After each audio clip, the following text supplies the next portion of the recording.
ओम वाणी चल रही थी 24 जून 1968। पहले पेज के मध्यांत में बात चल रही थी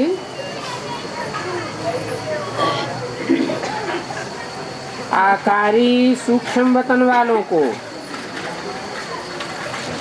और साकारी स्थूल वतन वालों को कहा जाता है।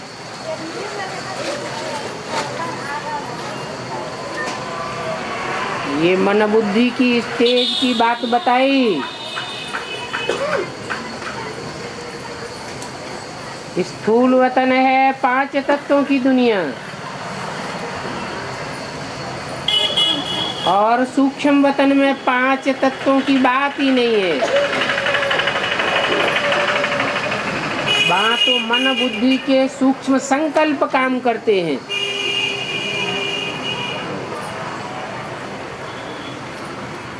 और इस शरीर में ही रह करके ये स्टेज बनाई जा सकती है।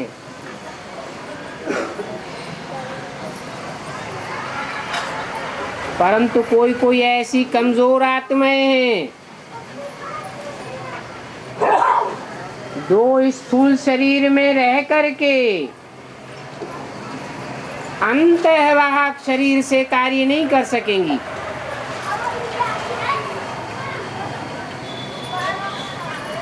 उनको शरीर छोड़ना पड़ता है और सूक्ष्म शरीर के बंधन में आना पड़ता है। वो सूक्ष्म शरीर भी कोई 5 तत्वों का बना हुआ नहीं है।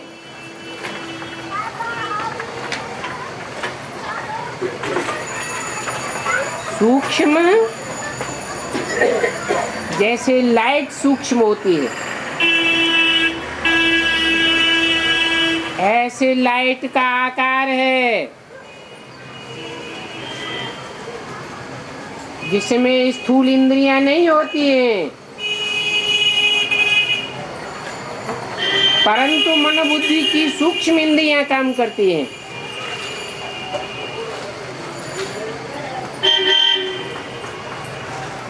साकारी दुनिया है ही स्थूल वतन, अर्थात 5 स्थूल तत्वों की दुनिया।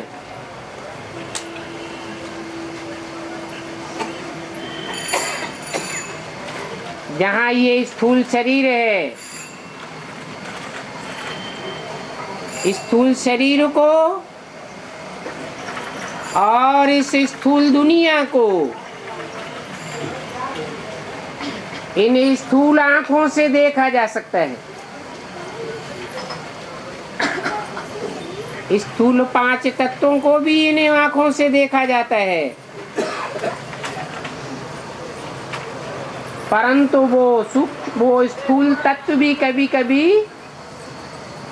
इतना सूक्ष्म रूप धारण करते हैं कि इन स्थूल आंखों से तो नहीं देखे जा सकते, परंतु विज्ञान के यंत्रों से देखे जाते हैं।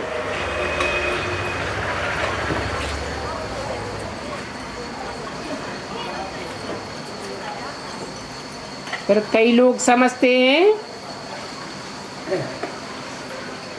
कि आकार और साकार नहीं है तो कुछ भी नहीं है।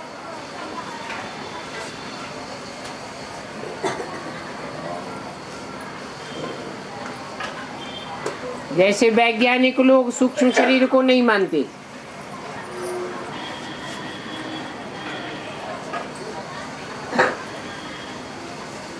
वो भूत प्रेतों को भी नहीं मानते,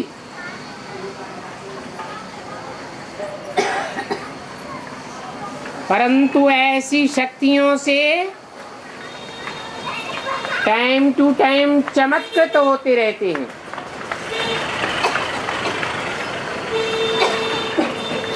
जैसे बड़मूला ट्रायंगल, वैज्ञानिक वहां जाने से भी डरते हैं।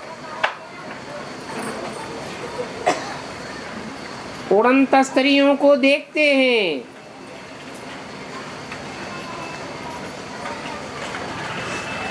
उनके चित्र भी निकाल लेते हैं,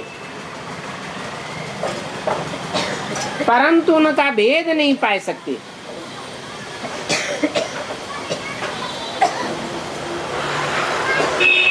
वो समझते हैं कि जिसका नाम रूप नहीं है,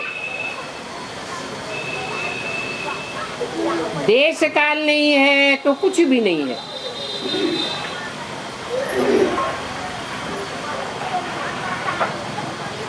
रावण ने उनको बिल्कुल तमोप्रधान बना दिया है।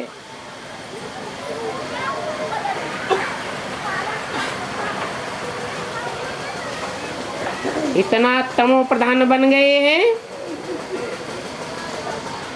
कि सच्चाई को जानते हुए भी गला घुट करके रहता है।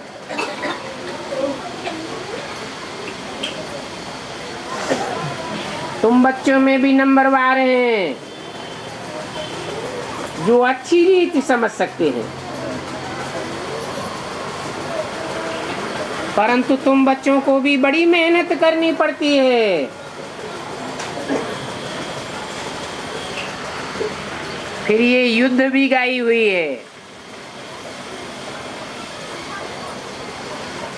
ये हंस बगुलों की युद्ध है।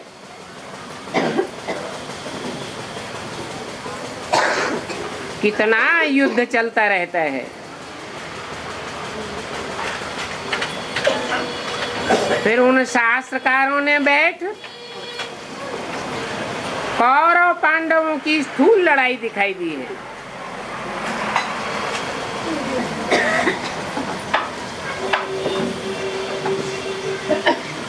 परंतु गीता में बाप ने क्या समझाया है, ये तुम बच्चे अभी समझते हो।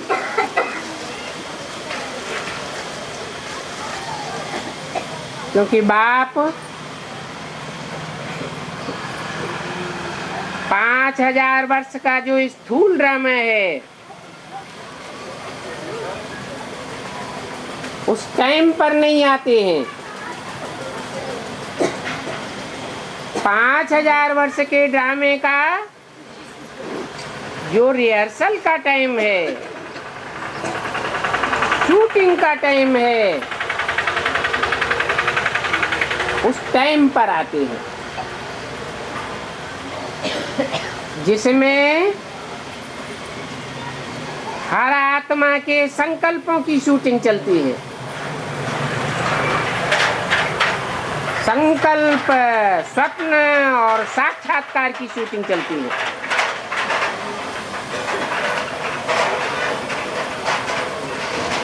बाकी कौरव पांडवों की कोई स्थूल लड़ाई की बात नहीं है, न कोई देवासुर संग्राम हुआ, और न ऐसा कोई राम रावण स्थूल युद्ध हुआ है।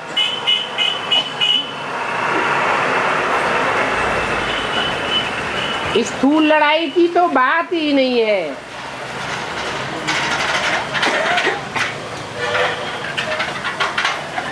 चौबीस जून 1968 की वाणी का दूसरा पेज।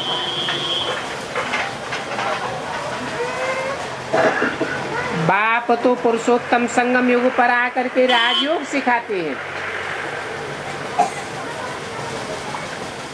जिस राजयोग से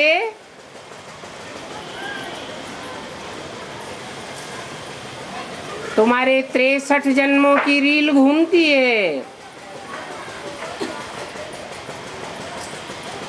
जन्म जन्मांतर के पाप कट जाते हैं।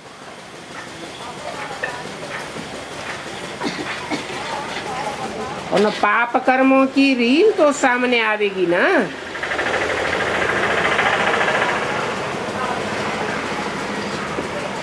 पुण्य कर्मों की रील घूमती है तो बच्चे खुश रहते हैं। पाप कर्मों की रील घूमती है तो बहुत पुरुषार्थ करने पर भी पुरुषार्थ डाउन हो जाता है।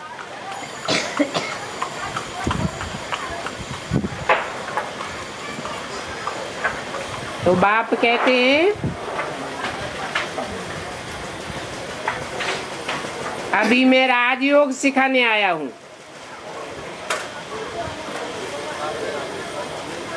इस राजयोग में राज भरा हुआ है, जन्म जन्मांतर के पाप कर्मों को भस्म करने का।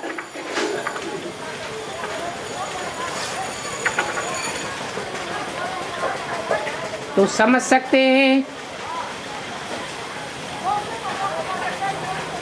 कि बाप टीचर बन करके पढ़ावेंगे या लड़ाई सिखावेंगे।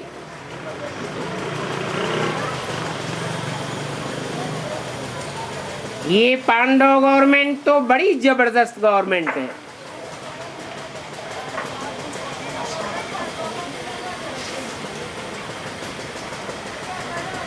इस पांडव गवर्नमेंट के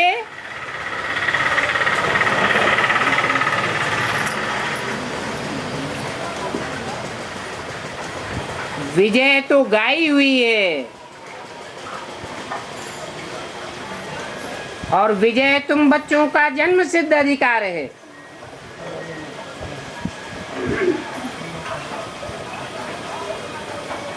बाप वरदान देते हैं विजयी भव।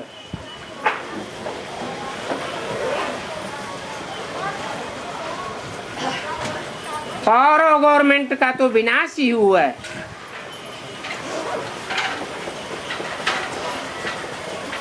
परंतु रावण संप्रदाय का संग बड़ा कड़ा है।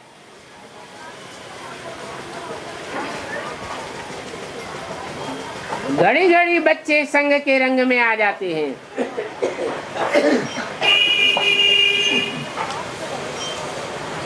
वास्तव में तुम बच्चे हो राम संप्रदाय के।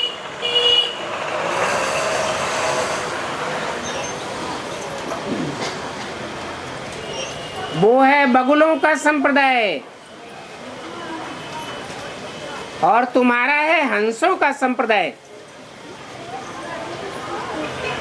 क्योंकि तुम ज्ञान रत्नों के मोती चुनते हो, वो फिर भी गंध खाते रहते हैं।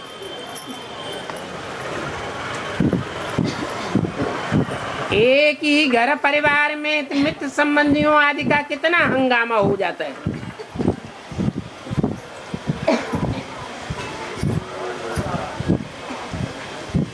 एक तरफ आसुरी संप्रदाय ढेर के ढेर, और दूसरी तरफ तुम ब्राह्मण संप्रदाय कितने थोड़े हो।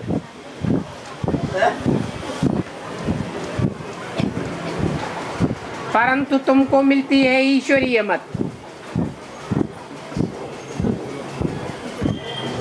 ईश्वरीय मत से तुम कितने पावरफुल बन जाते हो।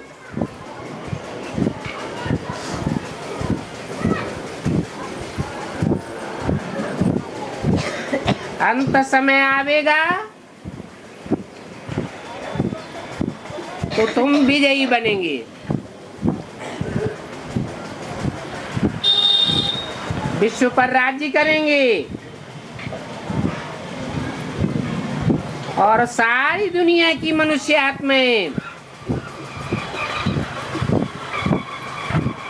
आत्मलोक में वापस चली जाएंगी।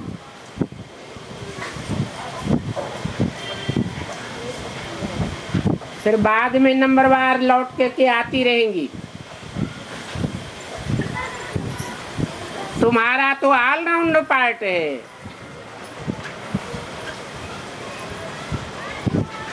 गायन भी है, राम गयो रावण गयो।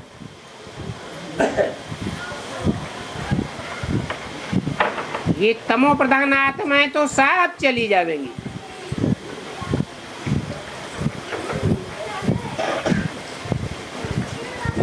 रावण संप्रदाय के तो इस दुनिया में ढेर के ढेर हैं।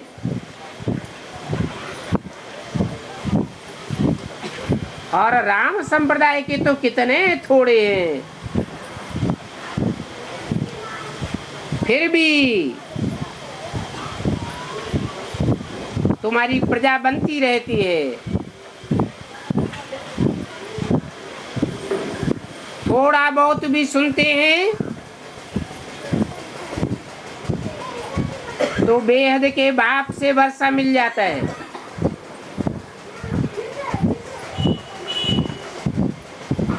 नई दुनिया में तो जावेंगी ना,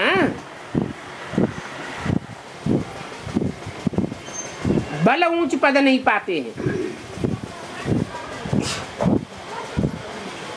परंतु संदेश को स्वीकार तो करते हैं। तो ये भी प्रजा बन गई।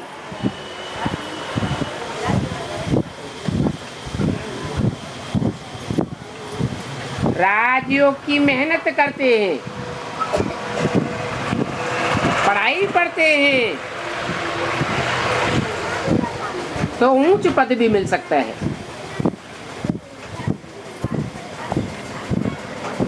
तो अभी तुम बच्चों को यही एडवर्टाइजमेंट करनी है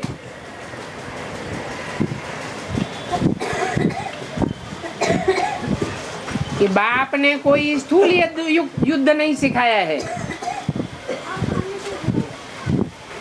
कौरव पांडवों का, देवताओं असुरों का, या राम रावण संप्रदाय का कोई स्थूल युद्ध नहीं हुआ।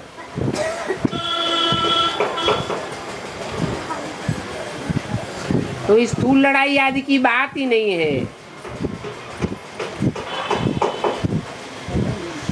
शास्त्रों में ऐसी ऐसी बातें लिख दी हैं, तो 63 जन्म कितनी लड़ाई झगड़ा मारा मारी करते रहे।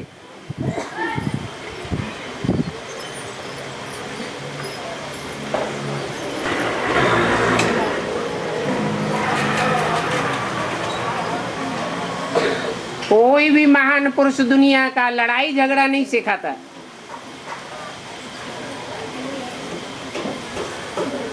परंतु देखो शास्त्रों में क्या क्या बातें लिख दी हैं।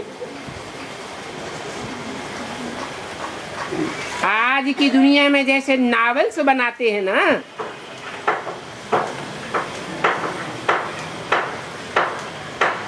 ऐसे लिखा है। उन नॉवेल्स में तो बहुत छी अक्षर होते हैं, बाकी शास्त्रों में कोई छी अक्षर नहीं होते। नॉवेल्स में तो वही लव की बातें होती हैं। और इस झूठ की दुनिया में लव कहां से आया? झूठ खंड में साथ झूठे हैं, धोखेबाज है। प्यार का सागर तो एक ही बाप है। जिनको ये नॉवेल्स पढ़ने की आदत पड़ जाती है, वो फिर छोड़ते ही नहीं है। कई अच्छी अच्छी बच्चियां भी नॉवेल्स पढ़ लेती हैं।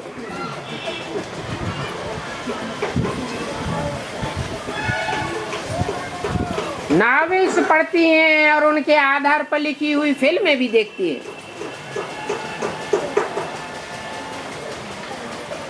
इस तामसी दुनिया के नॉवेल्स और फिल्मों के देखने से आत्मा का बहुत भारी पतन हो जाता है।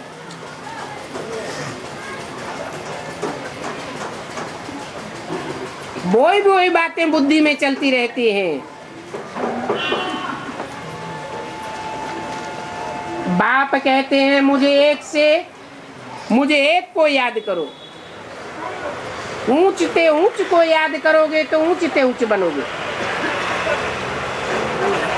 ऊंचते ऊंच बाप जो ऊंचते ऊंच पढ़ाई पढ़ाते हैं, उसको याद करोगे तो ऊंचते ऊंच बनोगे। फिर भी बाप की बातें सुनते हुए भी बाप के घर से नॉवेल्स छुपा करके ले आते हैं। बाबा को तो इन बातों का पता पड़ जाता है।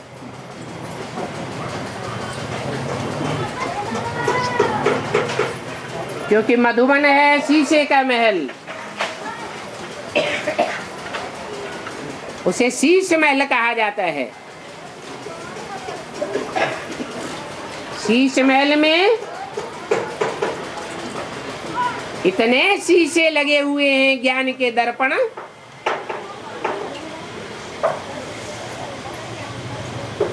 कि भगवान की 1000 आंखें देखती रहती हैं। अपना भी पोता में लिखते हैं तो दूसरों का भी लिख देते हैं।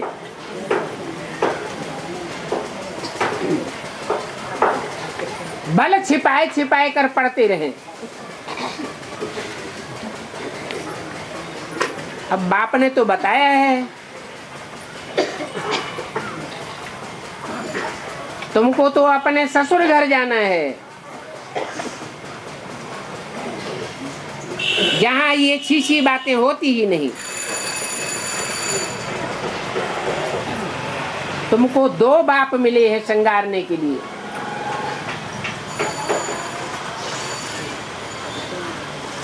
कौन कौन से 2 बाप? पारलौकिक बाप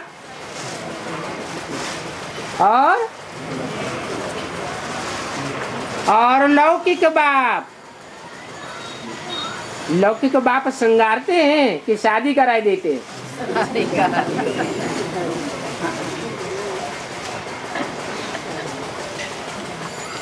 इसलिए पहले ही बता दिया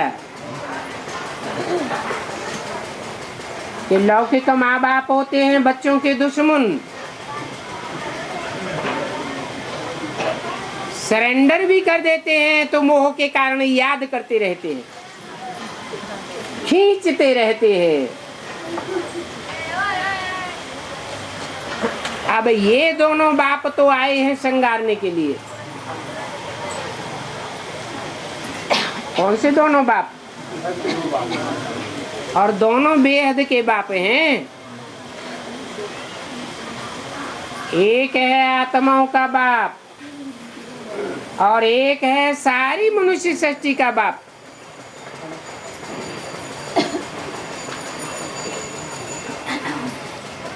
तो जिम्मेवारी आ जाती है। ये बेहद का पियर घर है।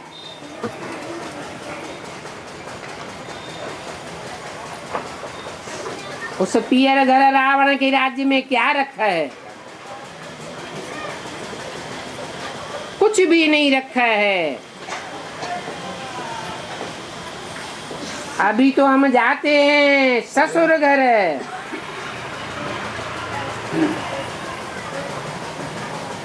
यहाँ तुमको जेवर आदि कुछ भी नहीं पहनने हैं, क्योंकि तुम यहाँ वनवास में बैठे हो।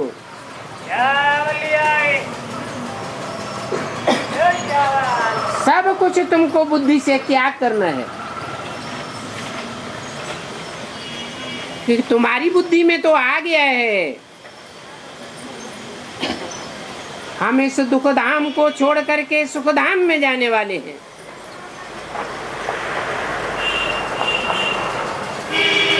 तो फिर इस दुख धाम को क्यों याद करें? और वाया शांति धाम जावेंगे। डायरेक्ट तो कोई भी दुख धाम से सुख धाम में नहीं जा सकता।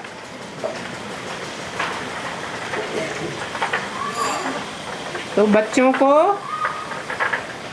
शांति धाम भी याद करना है। जानते हो अभी घर जाना है। घर को भी याद करो और मुझे अपने बाप को भी याद करो।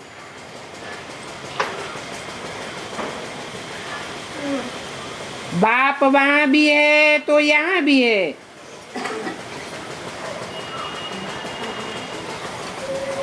परंतु तुम्हारा घर तो वहां है ना। बाप का घर सो तुम्हारा घर। अपन को आत्मा समझेंगे तो अपना घर भी याद आवेगा। अभी तो घर जाना है ना, नंबरवार घर जावेंगे,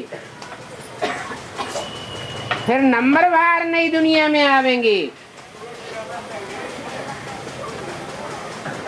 अभी तो बच्चों की कितनी दूर की मुसाफरी है। दूर देश का रहने वाला आया है दूर देश में ले जाने के लिए।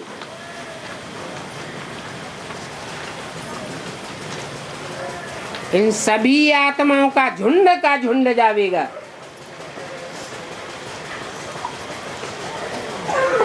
जैसे मक्खियों का मनारा जाता है, सबसे तीखा झुंड होता है मधुमक्खियों का।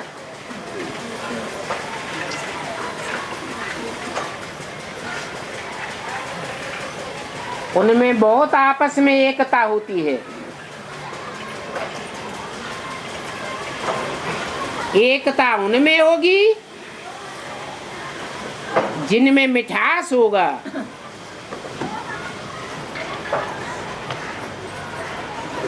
और मिठास भी उनमें होगा जिनमें प्योरिटी हो।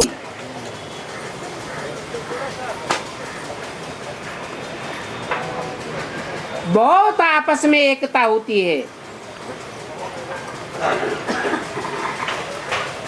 इन मधुमक्खियों की हेड रानी होती है।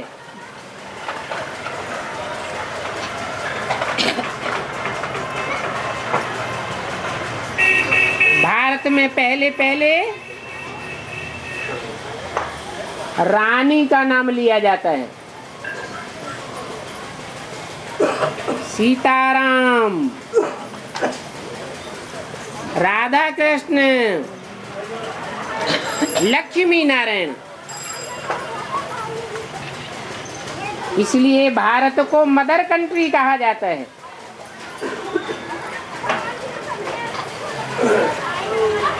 कोई विदेशों को मदर कंट्री नहीं कहते हैं।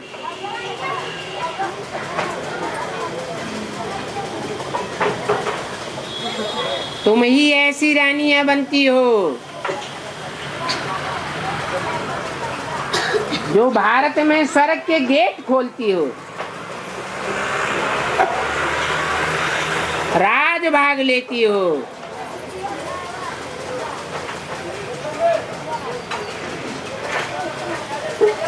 तुम स्वर्ग का गेट खोलने वाली हो।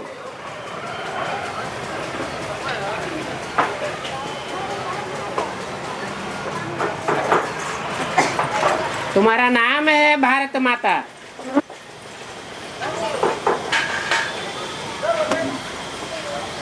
इसलिए भारत में भक्ति मार्ग में नदियों में स्नान करने जाते हैं। समझते हैं भारत की नदियां पतित पावनी है। क्या विदेशों में नदियां नहीं हैं? विदेशों में तो कोई भी स्नान करने नहीं जाते। क्यों नहीं जाते? कहाँ की यादगार है? उस संगम युग में जब बाप आए थे तो विदेशी नदियों ने वो पवित्र रहने का पुरुषार्थ नहीं किया। भारत माताओं ने पवित्र रहने का पुरुषार्थ किया। तुम्हारा नाम गाया जाता है शिव शक्ति अवतार। तुम ही नंबरवार राज भाग लेती हो। और तुम माताओं ने ही पुकारा है कि बाबा हमको पति लोग तंग करते हैं, जबरियन नगन करते हैं, टच करते हैं। बाप कहते हैं ये भी माया है।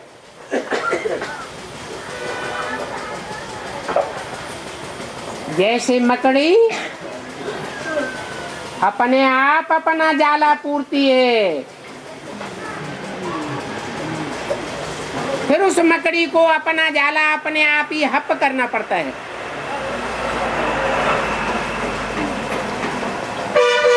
63 जन्मों में ये माया का जाल तुमने खुद ही बनाया है। जो अभी रिहर्सल शूटिंग के पीरियड में तुम्हें तंग करता रहता है।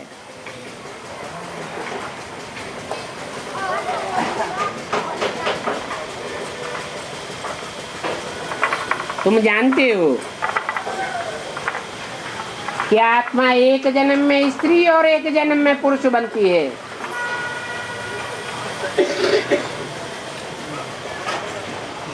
तुमने भी पुरुष चोले लिए हैं,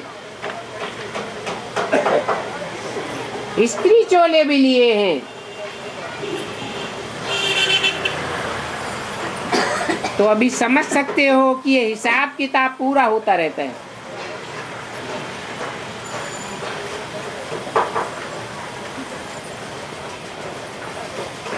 बाप जानते हैं कि शरीर को टच करने वाले तो बहुत है ना। बच्चियां कहती हैं हमको ये अच्छा नहीं लगता।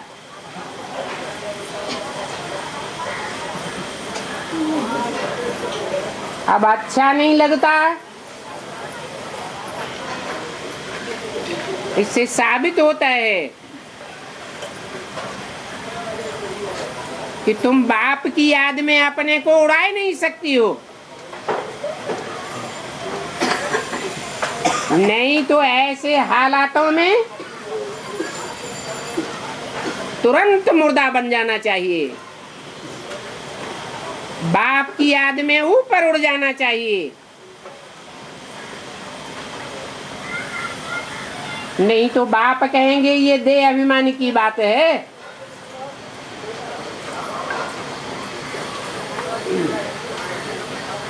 तुम्हारी देह को देखते हैं तभी तो टच करते हैं।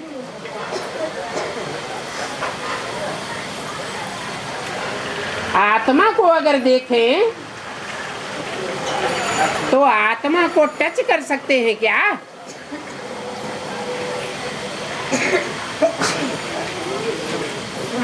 तो आजकल बाप समझाते हैं कि तुम बच्चियों को ये सहन करना है। क्यों? बच्चियों को ही क्यों सहन करना है? पुरुषों को क्यों नहीं सहन करना पड़ता? क्योंकि पुरुष प्रबल होता है, स्त्री कोमल होती है। पुरुष सब दुर्योधन दुशासन होते हैं।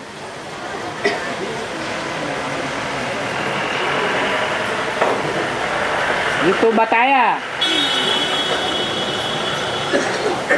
कि आत्मा एक जन्म स्त्री और एक जन्म पुरुष का लेती है। तो हिसाब किताब तो पूरे करने पड़ेंगे।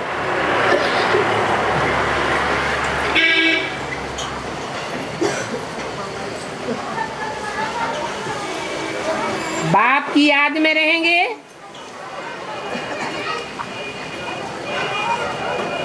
तो टच करने से भी तुमको कोई देह अभिमान नहीं आवेगा। तुम्हारा कोई पाप नहीं बनेगा। पाप की बात है नंग न होना। बाकी टच आदि करना ये तो कुछ भी नहीं है।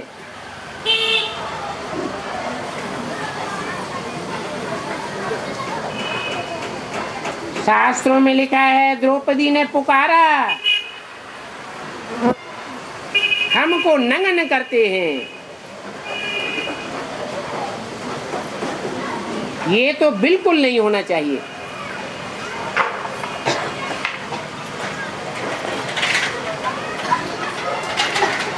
बाप समझाते हैं, भले बाप प्यार का सागर है, परंतु फिर भी समझाते हैं कि मेरे साथ धर्मराज भी है।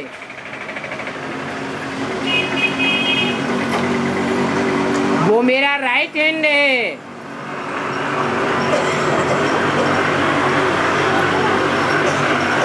दूध का दूध और पानी का पानी कर देगा।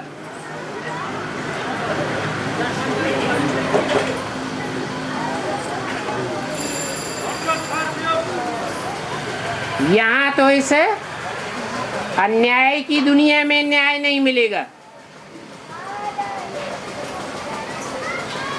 परंतु धर्मराज के कोर्ट में कोई बच नहीं सकता। बच्चों की एक एक चलन को बाप बताते हैं कि धर्मराज नोट करते जाते हैं।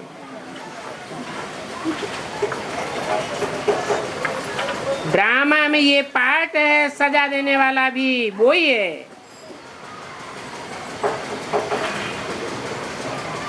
ये सभी बातें ड्रामा में नूद हैं।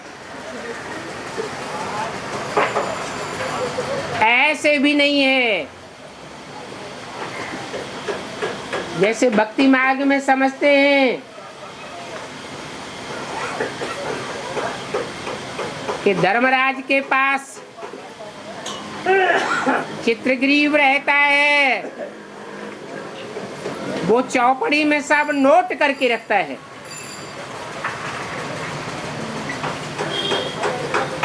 तो ऐसे नहीं है कि कोई किताब है जिसमें बैठ लिखते हैं, नहीं। ड्रामा में ये सब नूद है। तुम्हारी करतूत की भी नूद है।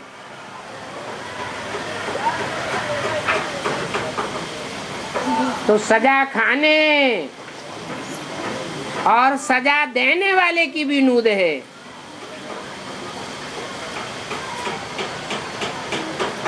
तो बाप इन बच्चों को समझते हैं और समझाते भी हैं। बाप बैठे ब्रह्मा द्वारा समझाते हैं और वो समझाने भी ड्रामा अनुसार है।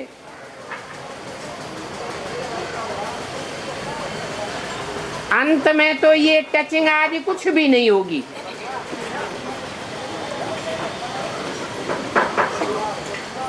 कुछ भी याद नहीं रहेगा।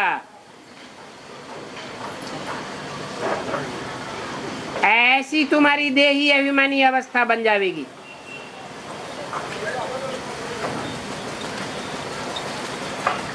जैसे तुम सतयुग में पवित्र संबंध में रहते हो, वैसे यहाँ तुम पवित्र बन जाएंगे। ऐसे नहीं कि सतयुग में जन्म लेने के बाद वहां नए युग में ही तुम पवित्र बनेंगे। नहीं, संपूर्ण पवित्रता का अनुभव इसी दुनिया में करना है। आत्मा इस दुनिया में जब आई थी पवित्र धाम से, तो पवित्र आई थी या पवित्र आई थी? पवित्र आत्मा आई थी, तो पवित्र बन करके ही वापस जाना पड़ेगा।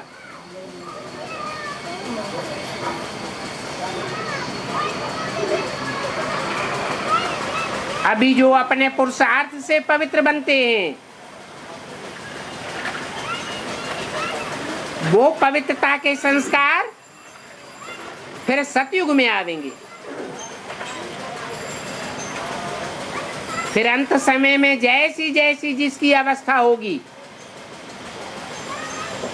वैसी वैसी बुद्धि बन जाएगी। हर एक की अवस्था के आधार पर पद मिलता है।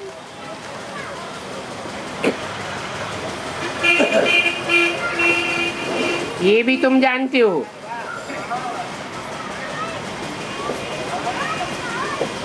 कि ये वैरायटी झाड़ है, इसमें हर एक पत्ते की, हर एक एक्टस की चलन अपनी अपनी है।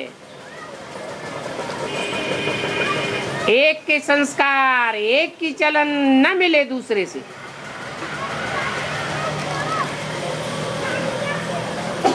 ये दुनिया एक बेहद का नाटक है। तो इस ड्रामा को समझने और समझाने की विशाल बुद्धि चाहिए।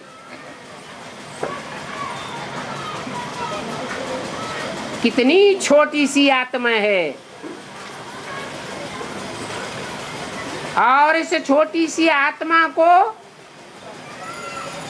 ये देह अभिमान का दुम्ब कितना बड़ा मिलता है। इतना बड़ा शरीर मिलता है पार्ट बजाने के लिए।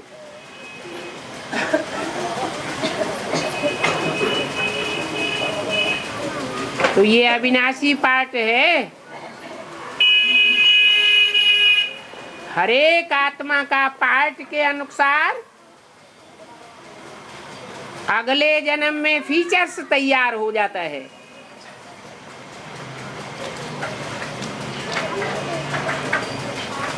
अपने अपने तरीके का शरीर मिलता है।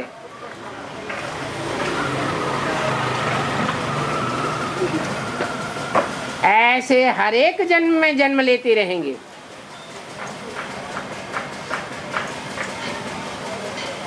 तो हर जन्म में फीचर्स अलग अलग हो जाते हैं।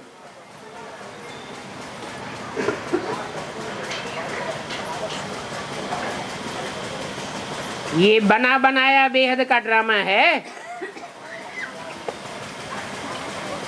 ऐसे नहीं कि कोई ने बैठ बनाया है। हाँ, अभी कह सकते हैं कि संगम युग में हर आत्मा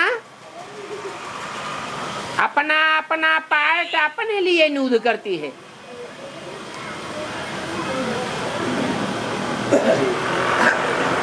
ऐसे नहीं कि भगवान डायरेक्टर बन करके एक एक को पार्ट बांधता है। ये बहुत सूक्ष्म बातें हैं। कोई इन बातों का अच्छी तरह ख्याल करेगा तो बहुत मजा आएगा।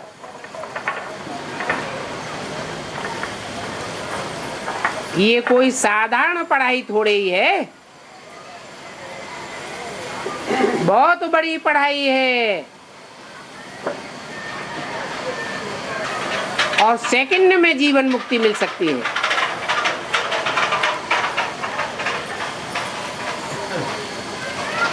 जैसे उस दुनिया में भी बच्चा पैदा होता है और बाप के वर्षे का मालिक बन जाता है, वैसे यहाँ भी जो 100%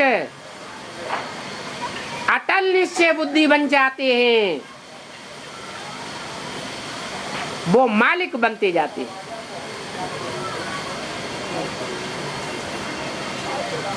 फिर उनकी चलन के आधार पर हिसाब किताब बनता है।